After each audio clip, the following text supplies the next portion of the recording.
Good morning, students. Welcome to the online maths lecture. We are doing chapter 8, that is comparing quantities, and had done till exercise 8.2. Let's continue further. Exercise 8.3. इसमें क्या है? Interest क्या होता है?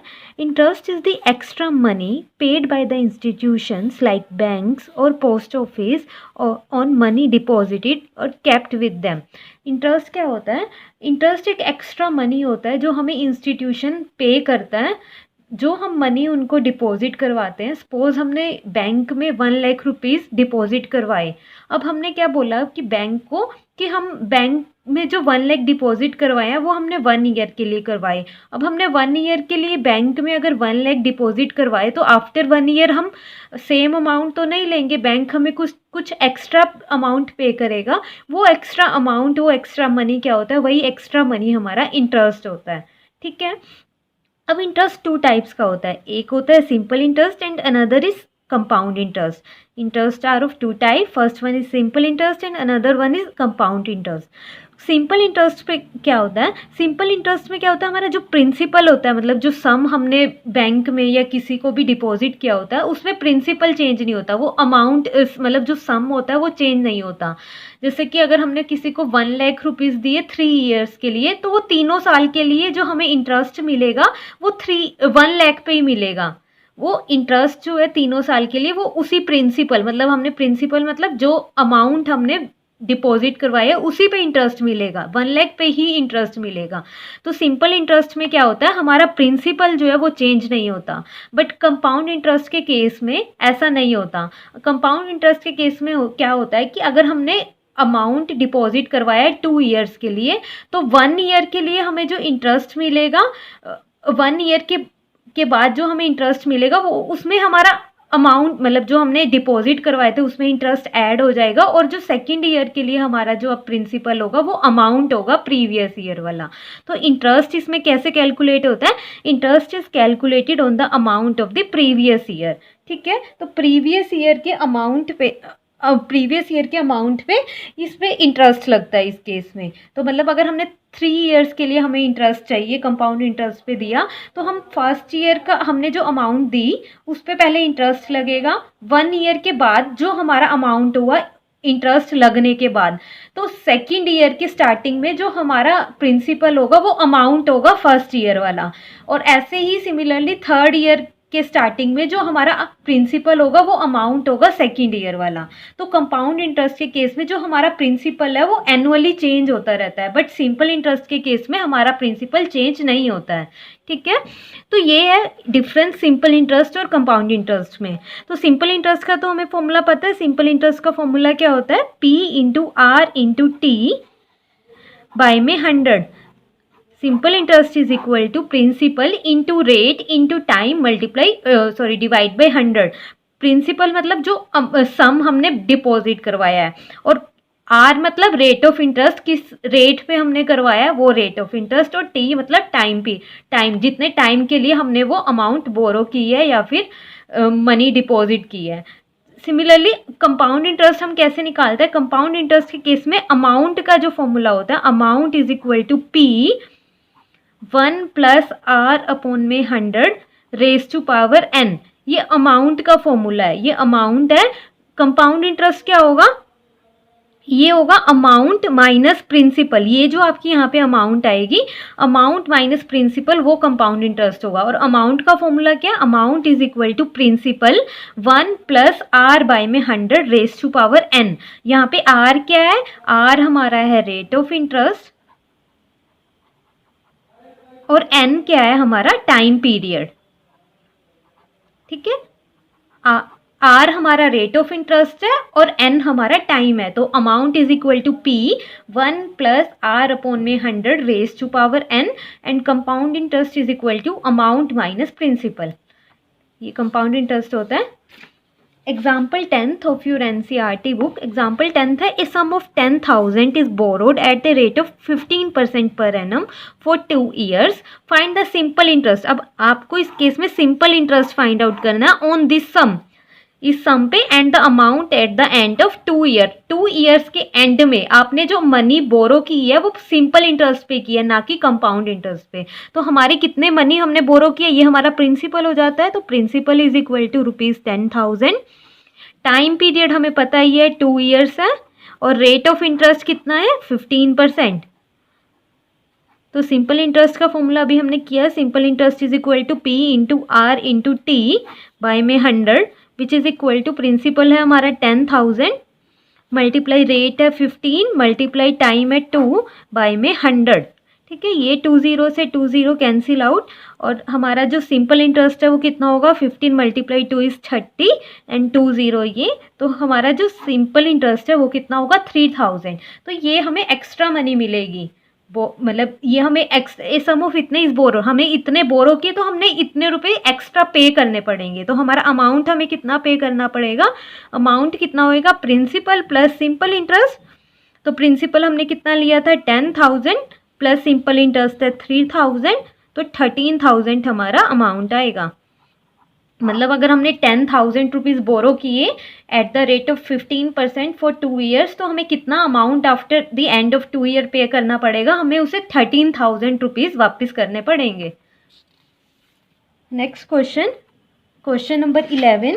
Question number 11 is find CI, मतलब compound interest find out करना है on ₹12600 for 2 years eight 10% per annum compounded annually. मतलब अब कंपाउंडेड एनुअली है, मतलब आपने जो प्रिंसिपल मतलब जो हमारा ये सम है, ये हमें जो इंटरेस्ट मिलेगा वो कंपाउंड इंटरेस्ट मिलेगा। ठीक है, तो हमारा प्रिंसिपल क्या है इस केस में ₹12600, और हमारे पास टाइम तो 2 ईयर्स ही है, एंड रेट ऑफ इंटरेस्ट है 10%। ठीक है, रेट ऑफ इंटरेस्ट है 10%। हमें कंपाउंडेड एनुअली निकालना है, तो हमें पता है कंपाउंड इंटरेस्ट लग रहा है, तो हम अमाउंट कितना होता है प्रिंसिपल 1 प्लस R अपॉन में 100 रेज टू पावर टाइम। तो प्रिंसिपल है 12600, 1 प्लस रेट है हमारा 10 बाई में 100 रेज टू पावर टाइम है 2 ईयर्स। इस 0 से ये 0 कैंसिल, 12600। अब देखो ब्रैकेट लगी है, तो आप सबसे पहले ब्रैकेट को सोल्व करोगे। ये है 1 प्लस 1 बाई में 10 रेज टू पावर 2। अब ये LCM लेके सोल्व करेंगे हम इसको। ठीक है, 10 LCM, ये 10 प्लस 1 यही आ जाएगा square which is equal to 1600 into 10 plus 1 11 by में 10 का स्क्वायर। तो हमारे पास ये कितना हो जाएगा 12600 मल्टीप्लाई बाई 11 बाई 10 इंटू में 11 बाई में 10।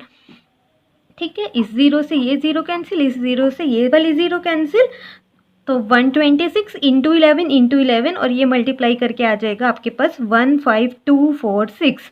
अब ये तो हमारा अमाउंट आया है, हमें क्या फाइंड आउट करना था, सिर्फ कंपाउंड इंटरेस्ट। कंपाउंड इंटरेस्ट मतलब हमें कितना एक्स्ट्रा पे करना पड़ेगा, वही होता है कंपाउंड इंटरेस्ट। तो कंपाउंड इंटरेस्ट कितना होता है, अमाउंट माइनस प्रिंसिपल। अमाउंट कितना है हमारे पास 15246 माइनस प्रिंसिपल है 12600। तो ये कितना आ जाएगा हमारा 6 4 12 minus 6 is 6, 4 minus 2 is 2 and 1 minus 1 is 0। तो हमारी कितना कंपाउंड इंटरेस्ट आ जाएगा 2646। ये हमारा कंपाउंड इंटरेस्ट आ जाएगा। ठीक है, next question, example 12 is what amount is to be repaid on the loan of ₹12,000 for 1.5 years at 10% per annum compounded half yearly। आपने एक चीज़ नोट की है, प्रीवियस एग्जाम्पल में यहाँ था कंपाउंडेड एनुअली। एनुअली मतलब आपको ईयर की एंड में इंटरेस्ट, मतलब जो इंटरेस्ट लग रहा है आपका प्रिंसिपल चेंज हो रहा है वो आफ्टर 1 ईयर, 1 साल के बाद चेंज हो रहा है। यहाँ पे आपका जो चेंज हो रहा है वो हाफ ईयरली है। जब भी हाफ ईयरली हो, हाफ ईयरली के केस में ध्यान रखना जो टाइम है, हाफ ईयरली के केस में जो टाइम है वो डबल हो जाता है और रेट हाफ हो जाता है। हाफ ईयरली के केस में टाइम डबल हो जाएगा और रेट हाफ हो जाएगा। अब देखो यहाँ पे हमने जो लोन लिया है वो कितने रुपीज़ का लिया है 12,000 का, यानी हमारा जो प्रिंसिपल है वो कितना है ₹12,000। ठीक है, टाइम हमारे पास है 1.5 ईयर, तो ये कितना हो गया 2 + 1 3 बाई में 2 अब मैंने अभी क्या बताया, जब भी हाफ ईयरली हो तो हम टाइम को डबल कर देंगे, तो 3/2 ईयर्स आया, इसको डबल कर देंगे, मतलब 2 से मल्टीप्लाई कर देंगे, 2 इंटू 3/2, ये 2 से 2 cancel, which is equal to 3 half years. तो ये हमें जब भी हाफ ईयर में कन्वर्ट करना है तो टाइम को हमेशा 2 से मल्टीप्लाई करना है। सिमिलरली रेट को हाफ करना है, टाइम को डबल एंड रेट को हाफ। रेट हमारा कितना गिवन है क्वेश्चन में, 10%। सीन्स यहाँ पे हाफ ईयरली है तो हमने रेट हमारा कितना हो जाएगा, 10/2 which is equal to 5% half yearly. ठीक है, तो हाफ ईयरली का हमारा जो रेट ऑफ इंटरेस्ट है वो कितना होगा, 5%। ये हमें जो 10% गिवन है, ये रेट ऑफ इंटरेस्ट गिवन है पर एनम, मतलब ईयर के बाद, पर हमें तो हाफ ईयरली निकालना है, तो रेट कितना हो जाएगा, हाफ हो जाएगा, विच इज़ 5%। तो हमारे पास रेट भी आ गया, हमारे पास टाइम भी आ गया, 3 हाफ ईयर्स, एंड हमें प्रिंसिपल तो पता ही है 12,000। अब हमें क्या निकालना है, हमें तो सिंपल अमाउंट निकालना है। ठीक है, अमाउंट का फॉर्मूला हमें पता ही है, P1 प्लस आर अपॉन में 100 raise to power time, which is equal to principal हमें 12,000 है, 1 प्लस रेट है हमारे पास 5 अपॉन में 100 रेज टू पावर 2, क्योंकि टाइम पीरियड है हमारा 3 हाफ ईयर ना, तो 3, ये 5 20, तो ये कितना हो जाएगा आफ्टर सोल्वेशन, ये 12,000। अब ये देखो 1 प्लस 1/20 है, जब आप एलसीएम लोगे तो 20 प्लस 1 यानी 21/20 रेज टू पावर 3, यानी ये 3 टाइम्स है। ठीक है, तो 0 0 0 3 0 और ये तीनों 0 cancel out, 2 6 12 and 2 3 6।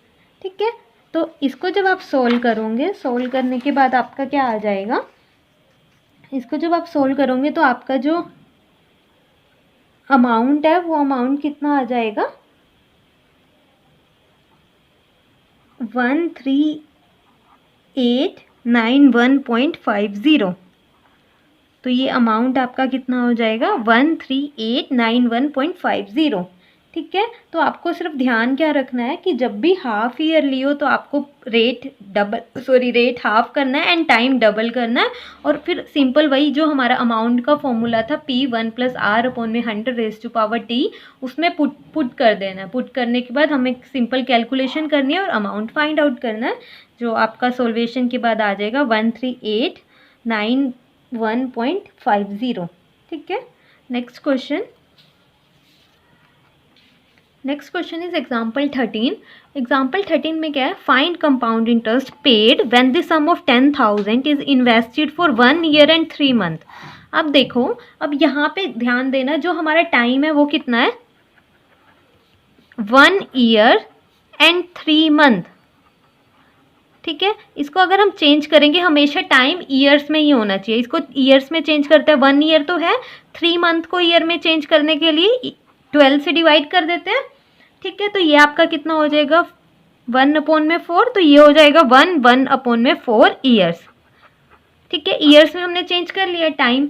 Rate of interest हमें कितना गिवन है, 8.5%, which is equal to 8 2 8 16 plus 1 17/2%। ठीक है, और प्रिंसिपल भी हमें पता है कि ₹10,000 इन्वेस्ट की है हमने। ठीक है, हमें निकालना क्या है कि कितना हमें कंपाउंड इंटरेस्ट मिलेगा ऑन द सम ऑफ, जब हमने 10,000 इन्वेस्ट किया है, कितने टाइम के लिए, 1 year and 3 month, at rate of interest कितना है, 8.5 पर एनम कंपाउंडेड एनुअली। अब इसमें एनुअली है तो हमें कुछ नहीं करना, रेट एज इट इज़ रहेगा और टाइम भी एज इट इज़ रहेगा। ठीक है, एंड अगर हाफ ईयरली होता तो हम क्या करते, रेट को हाफ कर देते हैं एंड टाइम को डबल कर देते हैं। बट अब देखो इस केस में क्या है, जो टाइम है वो आपके पास फ्रैक्शन में है। अब हमारे पास अमाउंट का फॉर्मूला क्या है, amount is equal to P1 plus R upon में 100 रेज टू पावर T।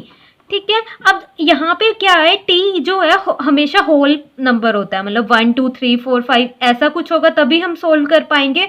अगर अब यहाँ पे पावर हमारे पास 1/4 हो तो हम सोल्व कर पाएंगे, नहीं कर पाएंगे। तो इस केस में हम क्या करते हैं, जब भी हमारा टाइम फ्रैक्शन में हो तो ये जो होल पार्ट है, ये 1 जो होल पार्ट है, इसका तो हम निकालेंगे कंपाउंड इंटरेस्ट, बट जो ये फ्रैक्शन पार्ट है 1/4, इस पे हम हमेशा सिंपल इंटरेस्ट फाइंड आउट करेंगे। तो ध्यान रखना, जब भी टाइम फ्रैक्शन में हो तो जो उसका होल पार्ट है उस पे हम कंपाउंड इंटरेस्ट कैलकुलेट करेंगे और जो फ्रैक्शन पार्ट है उसका हम सिंपल इंटरेस्ट निकालेंगे।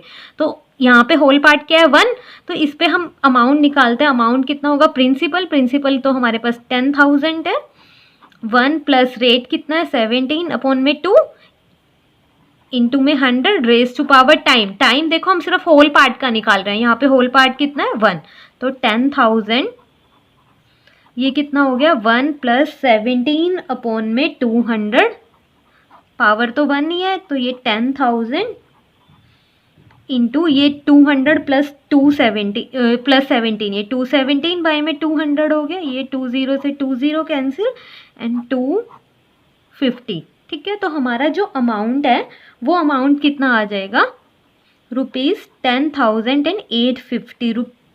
ठीक है, तो अमाउंट कितना आ जाएगा 10,850। अभी ये जो अमाउंट है देखो, कंपाउंड इंटरेस्ट कंपाउंडेड निकाल रहे हैं, कंपाउंडेड एनुअली मतलब हमारा कंपाउंड इंटरेस्ट लग रहा है। तो अब जब भी कंपाउंड इंटरेस्ट लग रहा है तो हमें देखो 1/4 ईयर्स था, 1 ईयर के लिए तो हमारा ये अमाउंट, ये हमें अमाउंट पे करना पड़ेगा, मतलब इसमें कंपाउंड इंटरेस्ट ऐड है, इसमें इंक्लूड है कंपाउंड इंटरेस्ट। अब जब आगे जो टाइम चल रहा है 1 ईयर के बाद, तो हमारा अब क्योंकि कंपाउंड इंटरेस्ट पे हमने अमाउंट इन्वेस्ट किया था, तो ये अब हमारा 1/4 फ्रैक्शन पार्ट है, इसके लिए मतलब जो 3 मंथ और जो हमने आगे पैसे जो डिपॉजिट करवाया उसके लिए हमारा प्रिंसिपल कितना हो जाएगा, ये वाला हो जाएगा। तो हमारा प्रिंसिपल क्या हो जाएगा अब 10 एंड 850, जो हम 1/4 जो फ्रैक्शन पार्ट है उसके लिए जो इंटरेस्ट निकालेंगे उसके लिए प्रिंसिपल कितना हो जाएगा 10,850, और टाइम 1/4 ईयर ही हो जाएगा, और रेट ऑफ इंटरेस्ट तो सेम रहेगा 17 बाई में 2%। तो सिंपल इंटरेस्ट कितना हो जाएगा P into R into T by में 100 विच इज़ इक्वल टू 10,850, ये हमारा प्रिंसिपल था। रेट है हमारा 17 बाई में 2 इंटू 100, और टाइम पीरियड कितना है 1/4। ठीक है, इसको जब हम सोल्व कर लेंगे तो हमें सोल्व करने के बाद हमारा जो सिंपल इंटरेस्ट है वो आ जाएगा ₹230.56। ठीक है, ये हमारा कितना आ जाएगा ₹230.56, इतने रुपीज़ हमारा सिंपल इंटरेस्ट आ जाएगा। ठीक है, तो हमें क्या निकालना था, हमें निकालना था टोटल कंपाउंड इंटरेस्ट। अब देखो टोटल हमें कंपाउंड इंटरेस्ट निकालना था ना, तो ये तो हमारा फर्स्ट ईयर के लिए अमाउंट था, तो कंपाउंड इंटरेस्ट कितना होएगा, इस केस में कंपाउंड इंटरेस्ट कितना होएगा, अमाउंट माइनस प्रिंसिपल। अमाउंट है 10,850 माइनस प्रिंसिपल था 10,000, तो ये 850 रुपीज़ क्या पड़ा हमें कंपाउंड इंटरेस्ट, 850 रुपीज़ पड़ा। और आगे जो 3 मंथ थे उसके लिए हमें इंटरेस्ट कितना मिल रहा था 230.56। तो टोटल कंपाउंड इंटरेस्ट कितना हो जाएगा, total CI is equal to 850 plus 230.56 which is equal to ₹1080.56।